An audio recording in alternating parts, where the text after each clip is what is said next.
Okay, everybody. You've been, well, maybe you're just looking at this before you do the rest of the module, and that's fine, not a problem.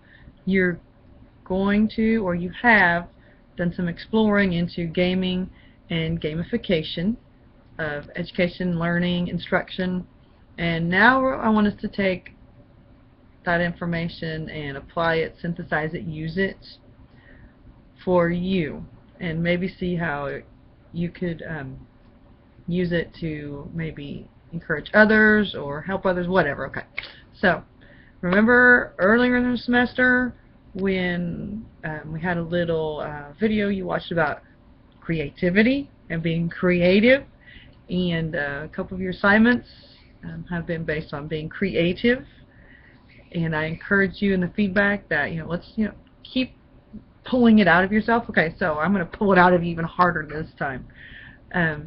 Because I'm doing my research for my dissertation on gaming and gamification, especially the gamification, which is really just taking elements out of a game and putting them in your class, using them for motivation and engagement. Okay, and I want us to step further than thinking of the points and badges and leaderboards, the external, the extrinsic, and I want us to focus on how can we use gaming and gamifications to create more intrinsically motivating activities. So things that the kids are like, they just can't wait to come to class because they want to participate. All right? And the leaderboards and the badges and the levels and all that can be part of that intrinsic motivation.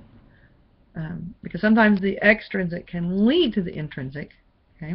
Or using extrinsic motivators can in combination with intrinsic motivators can really enhance that motivational factor.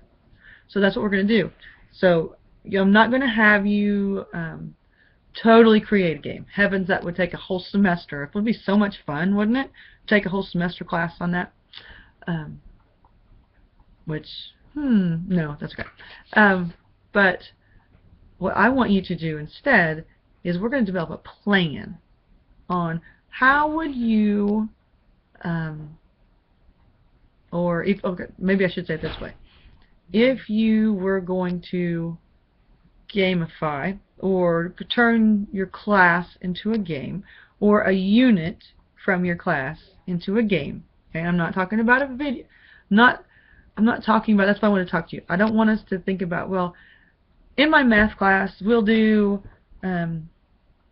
this activity in class, they'll do a worksheet and some practice problems, and then they can play this game on the computer. That's not what this is all about. This assignment's all about. This assignment is all about you taking a piece of your class, or your whole class, if you're maybe a history teacher, science teacher, even a math teacher, whatever, English teacher, or just like a unit of your class, maybe your World War II unit, or a novel that you're reading, or a concept that you're talking about, maybe in geometry, or maybe in social studies, any class, and turning that unit into a game, okay? Which means it's going to change. So I want to see what, a plan for how you might do that. You don't have to do it. It doesn't have to be implemented. So don't be like, oh my gosh, how am I ever going to do this? No. This is kind of a brainstorming process, a kickstart, if you will, to thinking about how could I do that. If I would pick a unit of study in my class, how could I turn that unit of study into a game? And it doesn't have to be complicated, or it can be as detailed and complicated as you want it to be. That's up to you and your comfort with all this. So we're going to work through these next couple of weeks. We're going to have 2 weeks to plan game, describe it, who the characters are, what the story is going to be about. And so I'm also including here in this assignment a link to a list of classrooms that have actually done this process. And there's one that I would really, really like you to look at. It's the one that's called the Ward Game. And it's a video that does an overview of this game, and it is so phenomenally cool. I want to read One Flew Over the Cuckoo's Nest now and participate in his class in that game that he does. So I really want you to look at that one, but there's some other good ones through there. There's a typing, they even turned a typing class and turned it into a game, keyboarding class. So look through those, gives you some inspiration, some ideas, and then take those ideas and create your own. Alright, so are you ready? Alright, let's get started. I'm so excited I can't wait to see what you come up with.